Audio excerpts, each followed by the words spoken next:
Well, I'm standing here on Martin Luther King Boulevard in Port-au-Prince. It's 2 months since the quake, and I'm right now in the location where I was when the quake happened. I can't believe what I'm seeing behind me and around me.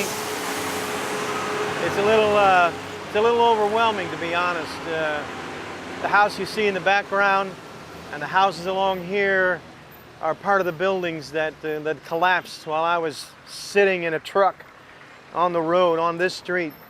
The truck began to twist violently, and I thought we'd been hit by another vehicle. And then quickly realized that I saw the road twist like a piece of candy. And I realized that this was a much more serious than just being hit by a vehicle. Indeed, it was an earthquake. And I yelled to the people with me, "Get out of the car." And we did.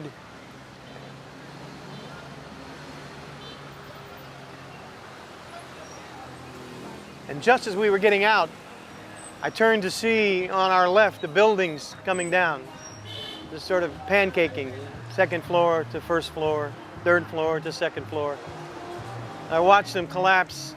I couldn't believe what was happening. It was a very surreal moment. And then, almost immediately, there was the dust.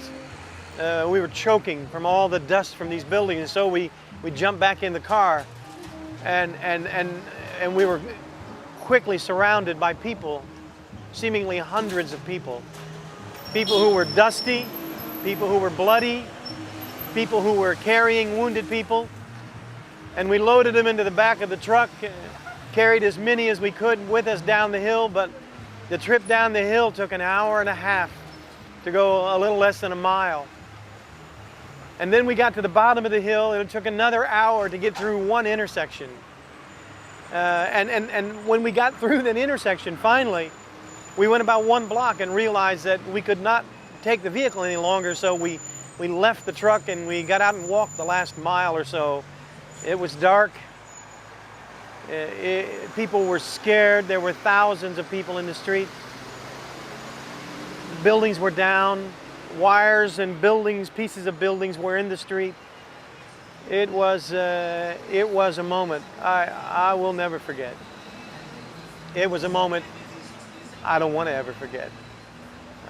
It was a moment that in many ways changed my life. I think I began to realize a little while later, not in the seconds after, but in the hours after, first of all, how fortunate I am to be alive. How easily I could have been a victim of the quake. And then I realized what's really important in life, what really matters.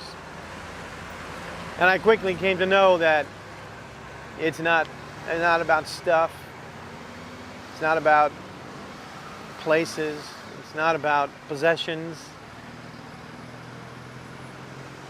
it's about people.